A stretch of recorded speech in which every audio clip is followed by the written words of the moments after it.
Hi, I used to be a news monkey. I freelanced mostly, but I did some stuff for Fairfax. And I'm seeing the Friendlyjordies issue from last Friday to now kicking around absolutely everywhere on the internet.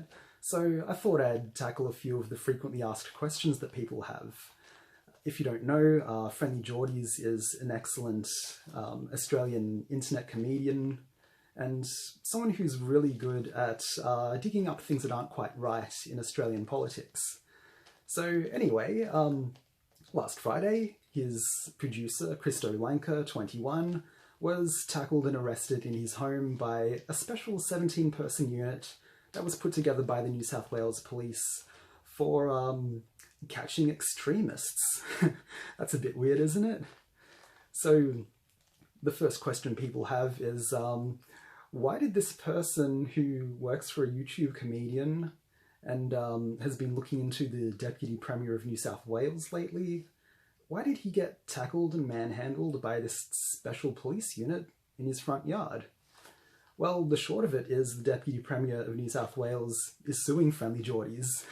And now, if a member of the team that you're suing gets arrested in the course of that lawsuit, not only is it difficult for them to defend themselves, but they look really bad. Now, this leads people to the next question, which is why are so many Australian politicians suing people they don't like? And this is a matter of legislation. See, it's really easy to successfully sue someone for defamation in Australia. The laws, from an international perspective, just really favour the person doing the suing. Another factor here is that Australia's biggest newspapers, their star journalists have a bit of a reputation for being regularly dragged in front of the courts and kind of humiliated and tongue-lashed by the judges for encroaching a little bit, saying a little bit too much. In fact, so much that the people they're reporting on who are in court cases kind of are at risk of not receiving a fair trial. The biggest newspapers in Australia at the moment are the Herald Sun, the Daily Telegraph, the Australian, which was our first national newspaper.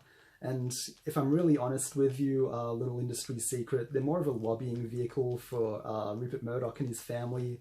They've been running at a loss for a very long time, but political power at the moment is more important to the Murdochs, so that's kind of what they use that newspaper for, although they do have some good hard news.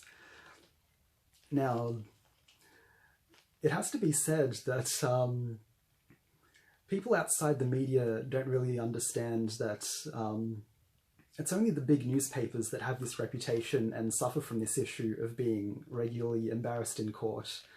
Our national broadcaster, the ABC, actually tends to do pretty well in court, and Friendlyjordies, I'm pretty sure he has a consistent track record of winning court cases against politicians and billionaires. The latest, I believe, was Clive Palmer, the billionaire who started his own political party and has a nickname that I can't repeat here, given to him by Friendlyjordies and just Streisanded out by the whole of Australia. So the politicians seem to be aiming for this this repeated humiliation of news channels and particularly journalists who speak out against them.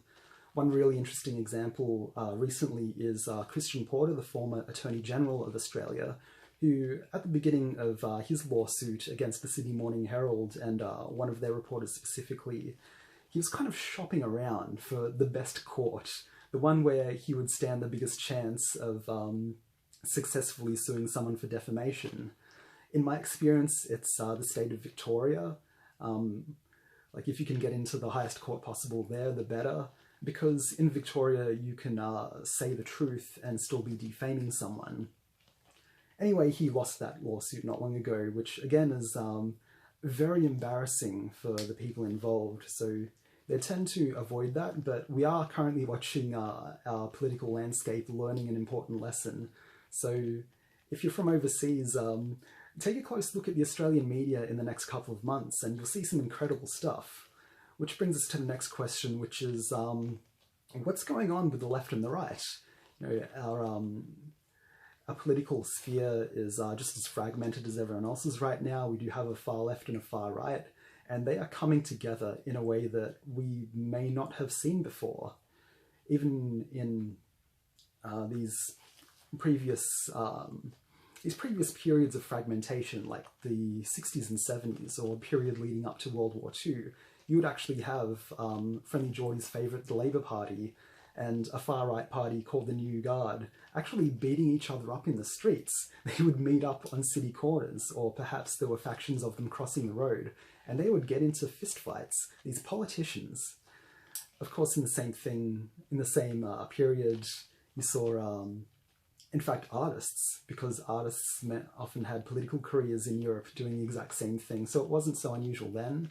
But now it's shocking, and I'm sure to them it would be incredibly shocking to see the unanimous support that Friendlyjordies has received on the internet. So yes, from what I've seen, everyone, even up to the far right, has come out in support of Friendlyjordies. People he has ridiculed before, who have dealt with their own freedom of speech issues, have come out in support of him.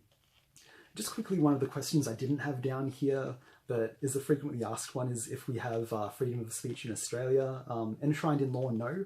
Common law, yes. A couple of judges have said very briefly, Australia does have a reasonable expectation that they can speak freely. Australians, I should say.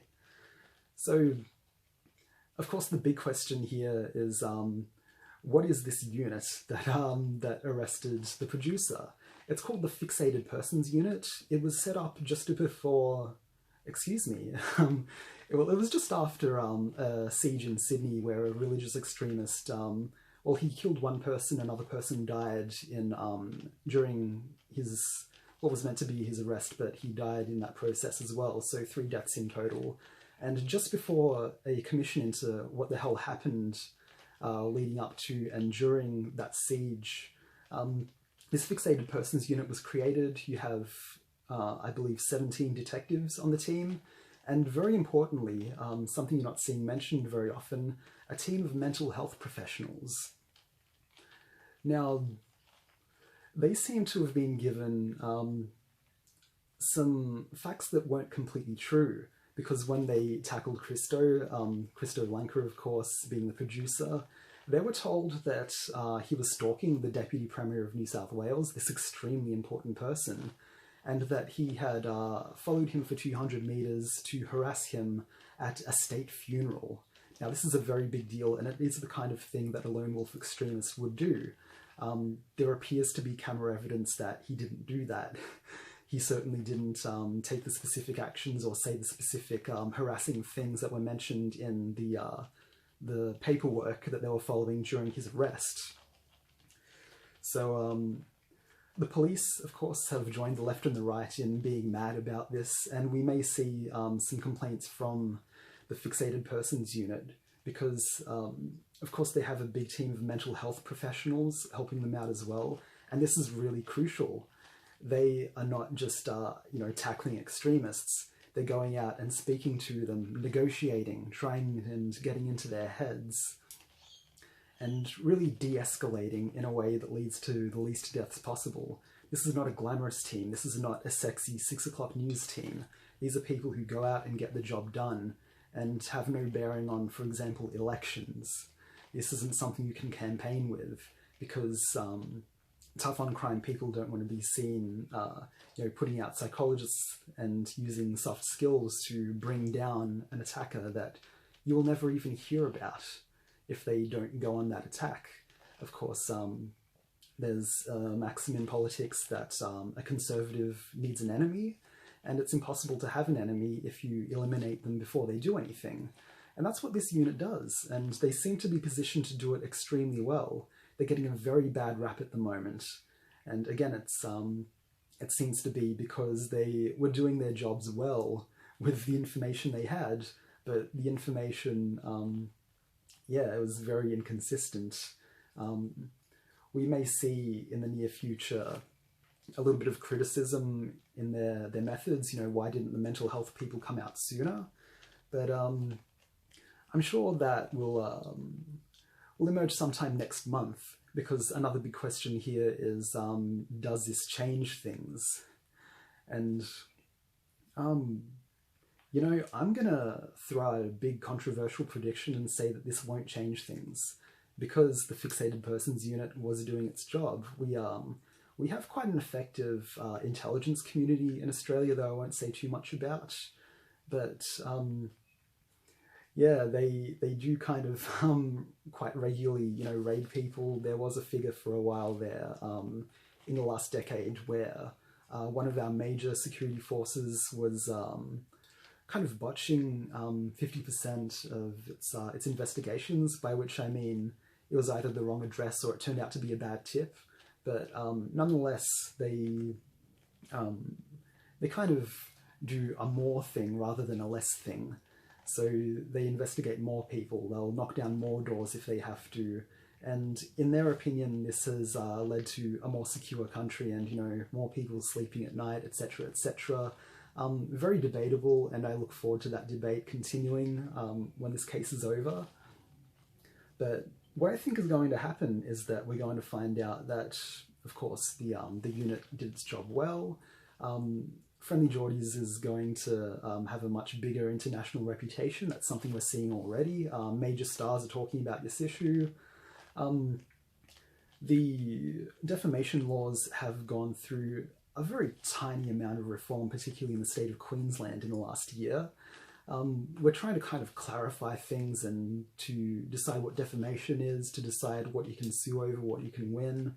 And we do evolve those laws every time a lawsuit concludes. You know, the judge passes down their opinion and that goes into common law, so lawyers can point to that and say, see, another judge decided this, so why don't we go by those rules? Because clearly that was the reasonable thing to do. So apart from that, apart from those little legislative differences, all I see happening here is honestly the government learning that the mainstream media is not confined to the big publications they rub shoulders with. But I also believe this is a case that no one is going to come out of particularly well, despite Friendlyjordies' bigger reputation. I mean, you've got two very persistent people here. One is the status quo, you know, the hegemony, up against someone who whose entire personal brand is being a little bit cocky. Friendlyjordies is this one-man investigator, although he has brought in his producer Kristo, who is a very smooth talker, and I get the impression a decent debater. He has done some really slick stuff since his arrest, talking to the news, not saying anything about the case, but still making a very good case for himself. I mean, from a legal standpoint, he really knows his stuff. But I suppose if you want to compare it to a fight, you've got two people of equal height who are just so persistent. You know, no one's getting out of this without a bloody nose. And another question I see, let's call it a day with this one actually. Has this happened before? From my memory, this is, since about 2019, the fourth journalist to be locked up by the government. Another three, I think that was the Witness K issue. 3 journalists were raided by the Australian Federal Police in 2019 because they refused to give their sources away. This is something that happens occasionally in Australia and in the rest of the world. A journalist will protect their sources and say, no, like if I give this person's name to a judge, the rest of the media will get it. They'll find out that this person spoke secretly to me, and this can get them killed. In fact, right here in Melbourne, a few years ago, a lawyer was killed in front of an ice cream shop he owned in Carlton, known for its organised crime, because he was revealed to be a journalist's source. So they really try hard to stop that from getting out. In this case, the witness, the source that they were protecting, was actually in the case of a man who's in court at the moment, who's actually suing a few people, including news channels, so it goes. A very famous soldier who may have committed a series of murders in war, because that's something you can do, it turns out, war crimes. Yeah, and at the time, it seemed like a fairly innocuous thing until the facts came out that this particular elite unit was kind of bad news. And in fact, this month, 21 of this person's fellow soldiers have come out and testified against them.